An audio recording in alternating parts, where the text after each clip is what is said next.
Sahara desert मौत का दूसरा नाम, जहां 1994 में एक शख्स मैराथन दौड़ते हुए 134 लोगों के बीच से अचानक गायब हो जाता है। ना उसकी लाश मिलती है, ना कोई निशान। फिर 9 दिन बाद वो सरहद पार एक अनजान जगह से नमूदार होता है। ये कहानी है इटालियन पुलिस ऑफिसर मौरो प्रॉस्पेरी की, जिसको मौत ने भी कबूल नहीं किया। लेकिन ये दिल दहला देने वाली दास्तान इटली से ताल्लुक रखने वाले मौरो प्रॉस्पेरी नामी एक पुलिस ऑफिसर की है, जिनको पेंटाथलॉन का काफी शौक था। ये एक ऐसा स्पोर्ट है जो इंसान को तलवारबाजी, swimming, horse riding, pistol shooting और रनिंग जैसी स्किल्स का माहिर बना देता है। पेंटाथलॉन का ये जुनून उन्हें इटली की नेशनल पुलिस में ड्यूटी करने के दौरान जागा था, और यही वो ट्रेनिंग थी जिसने उनके अंदर सख्त कोशी और कभी हार ना मानने का जज्बा पैदा किया। एक दिन उनके दोस्त जियोवानी मांजो ने उन्हें सहारा डेजर्ट में होने वाली मैराथन डेस सेबल्स के बारे में बताया।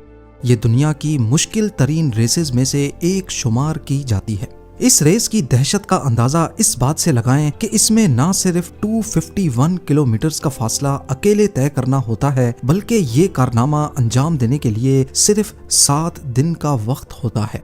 सबसे खतरनाक बात यह है कि पूरी रेस के दौरान खाना, कुकिंग गियर, कपड़े और जरूरत का सारा सामान रनर को अपने बैकपैक में खुद उठाकर भागना होता है। इंतजामिया हर चेक पॉइंट पर सिर्फ पानी देती है और कुछ केसेस में रात को सर छुपाने के लिए टेंट। मौरो प्रॉस्पेरी और उनके दोस्त मांजो दोनों ने इस रेस में हिस्सा लेने का फैसला कर लिया और ट्रेनिंग के तौर पर रोजाना 40 किलोमीटर भागने और वाटर इनटेक कम करने की प्रैक्टिस शुरू कर दी। 10 अप्रैल 1994 को जब प्रॉस्पेरी 38 इयर्स के थे, मोरक्को की एक दूर दराज बस्ती फूम जिगिट से इस अल्ट्रा मैराथन का आगाज हुआ। ये साउथ ईस्टर्न मोरक्को के टाटा प्रोविंस का वो इलाका है जहां सहरा अपनी पूरी हैबत के साथ शुरू होता है। इस अल्ट्रा मैराथन रेस में प्रॉस्पेरी और मांजो समेत टोटल 134 कॉम्पिटिटर्स थे। पहले 3 दिन उम्मीद के मुताबिक गुजरे। दोनों ने मिलकर 96 किलोमीटर का फासला कामयाबी से तय कर लिया। रास्ता इंतहाई मुश्किल था। कहीं नमक की झीलों की सख्त सतह थी, तो कहीं पथरीली चट्टानें और आंख ओझल कर देने वाले रेत के टीले। वो रोजाना सुबह सवेरे ठंडे वक्त में भागना शुरू करते। सहरा इतना वसी था कि हर पार्टिसिपेंट एक दूसरे से दूर हो जाता और पूरी तरह अकेला ही दौड़ता। रूल ये था कि रास्ता खुद ढूंढना है और अगले चेक पॉइंट तक पहुंचना है। हर किसी के पास सर्वाइवल किट थी, जिसमें कंपास और गुम हो जाने की सूरत में एक सिग्नल देने वाली फ्लेयर गन भी मौजूद थी। इस रेस की टोटल 6 स्टेजेस थी। 14 अप्रैल 1994 को प्रॉस्पेरी और उसका दोस्त 4th स्टेज में दाखिल हो चुके थे। ये इस अल्ट्रा मैराथन का सबसे लंबा और इंतहाई मुश्किल मरहला था, क्योंकि इसमें 85 किलोमीटर का फासला सिर्फ 2 दिन में पूरा करना था। दोपहर का वक्त था, सूरज आग बरसा रहा था और टेम्परेचर 46 डिग्री सेल्सियस तक पहुंच चुका था। प्रॉस्पेरी ने अपनी रफ्तार बढ़ाई और अपने दोस्त मांजो को पीछे छोड़कर अकेला ही आगे निकल पड़ा। उस पॉइंट पे प्रॉस्पेरी ने अपने सामने एक डस्ट डेविल बनता हुआ देखा और कुछ ही लम्हे बाद उसके सामने से तेज हवा चलना शुरू हो गई। 32 किलोमीटर भागने के बाद जब हवा का जोर बढ़ा, तो प्रॉस्पेरी ने थोड़ा रास्ता बदला और एक सैंड ड्यून के ऊपर चढ़ गए ताकि हवा के सीधे रुख से बच सकें। मगर ये हवाएं अब एक खौफनाक सैंड स्टॉर्म की शक्ल इख्तियार कर चुकी थीं। इस कंडीशन के दौरान प्रॉस्पेरी ने सोचा कि अगर वो रुक गए तो रेत के तूफान में जिंदा दफन हो जाएंगे। वो तूफान के बीच में ही भागते रहे। उन्हें लगा कि वो ट्रेल मार्किंग्स देख रहे हैं, मगर दरअसल वो सिर्फ उनका वहम था। कुछ ही देर में निशानियां गायब हो गईं और वो रेस के बाकी लोगों से मीलों दूर निकल गए। शाम ढलने लगी, अंधेरा करीब आ गया, मगर कोई चेक पॉइंट नजर नहीं आया। तब प्रॉस्पेरी को एहसास हुआ कि वो पूरी तरह गुम हो चुके हैं। तूफान की वजह से उनकी स्किन लाल पड़ चुकी थी, नाक से खून बह रहा था और मुसलसल रेत सांस के जरिए अंदर जाने की वजह से उनका गला सूजकर कांटा बन चुका था।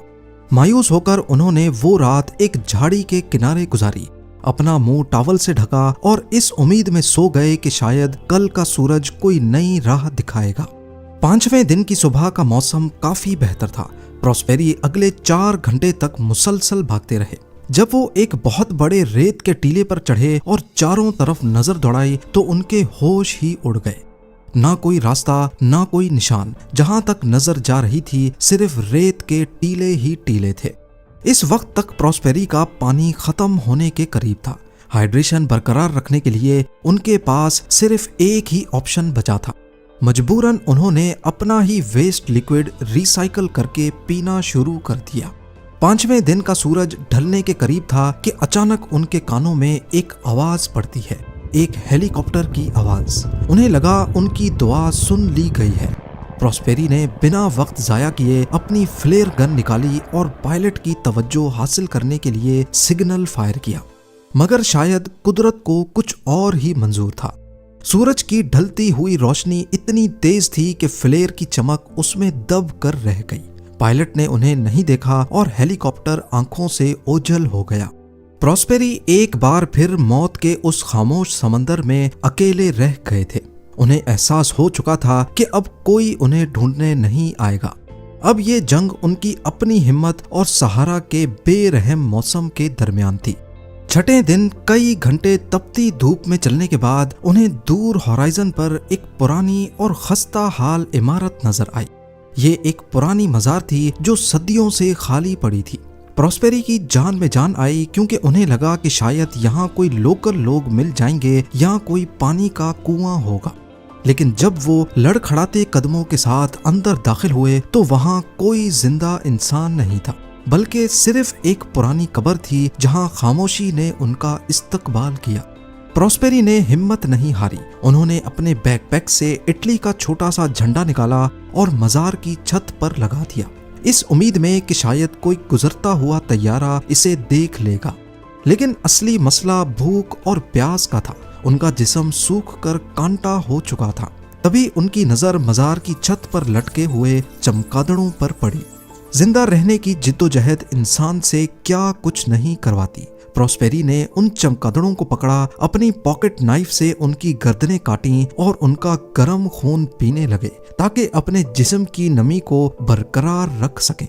अगले कुछ दिनों तक उनका गुजारा सिर्फ इन्हीं चमगादड़ों, रास्ते में मिलने वाली छिपकलियों और छोटे मोटे कीड़े मकोड़ों पर था। इतने में उनको बहुत दूर एक हवाई जहाज दिखा। पायलट की अटेंशन पाने के लिए उनके पास आग लगाने के लिए भी कुछ नहीं बचा था। मजबूरन उन्होंने अपना बैकपैक ही जला डाला, पर किस्मत को कुछ और ही मंजूर था। जो धुआं उठा वो सहारा की तेज हवाओं में फौरन फैल गया और इस बार भी पायलट उनको नहीं देख सके। सहारा में आज उनका 7वां दिन था। डूबता हुआ सूरज और तन्हाई उनकी जहनी सलाहियत को खत्म कर रही थी। उन्हें यकीन हो गया था कि वो यहाँ से जिंदा नहीं निकल पाएंगे। यही वो पॉइंट था जब उनके जहन में एक खौफनाक आइडिया आया। वो अपनी मौत के लिए ज्यादा वेट नहीं करना चाहते थे। उन्होंने एक कोयले की मदद से अपनी फैमिली के नाम फेयरवेल मैसेज लिखा और मौत को गले लगाने के लिए अपनी कलाई की नसें ही काट डाली। वो उस पुरानी मजार में लेट गए और अपनी आंखें बंद कर ली, इस इंतजार में कि सुबह का सूरज उन्हें जिंदा नहीं देखेगा। पर मौत ने भी उनसे मुंह फेर लिया। जी हाँ, एक्सट्रीम डिहाइड्रेशन की वजह से उनका खून इतना गाढ़ा हो चुका था कि वो बहने के बजाय जख्म पर ही जम गया। प्रॉस्पेरी की आंख खुली तो वो ये मंजर देखकर खुद हैरान रह गए। इस वाक़े के बाद उनको समझ आ गई कि मौत ने भी उनको ठुकरा दिया है, यानी उनकी मंजिल कहीं और ही है। उन्होंने अपने जख्मों पर पट्टी बांधी और एक नए अज़म के साथ मजार से बाहर निकल आए। मजार में मौत को करीब से देखने के बाद प्रॉस्पेरी के अंदर एक नई ताकत पैदा हो चुकी थी। उन्होंने कंपस निकाला और दूर पहाड़ों की तरफ चल पड़े। उन्होंने सिर्फ सुबह सवेरे और शाम के वक्त सफर किया, जबकि दोपहर की झलसती हुई धूप में किसी झाड़ी के नीचे आराम किया, जबकि रात के वक्त वो खुद को रेत के अंदर दबा देते ताकि जिस्म की गर्मी बरकरार रह सके। रास्ते में उन्हें जो कोई झाड़ी या पौधा मिलता उसकी जड़ों को निचोड़कर कड़वे रस के कतरे पीकर गुजारा करते। खाने के लिए उन्होंने सांप का कच्चा गोश्त भी चबाया और छोटे मोटे कीड़े भी। उनका जिस्म अब एक हड्डी का ढांचा बन चुका था और वजन करीब 15 किलो कम हो चुका था। 8वें दिन उन्हें दूर से कुछ हरियाली नजर आई, ये एक छोटा सा नखलिस्तान यानी ओएसिस था जहां पानी का एक कीचड़ नुमा गड्ढा था। वो उस कीचड़ वाले पानी को पीना चाहते थे, लेकिन उनका गला इतना सूज चुका था कि हर घूंट कांटों की तरह नीचे उतर रहा था। जैसे तैसे करके उन्होंने कतरा कतरा करके पानी पिया, पर वो पूरा दिन उन्होंने अपनी प्यास बुझाई। 9वें दिन जब वो चलते चलते बिल्कुल निढाल हो चुके थे, उन्हें रेत में कुछ बकरियों की मिंगनियां नजर आईं।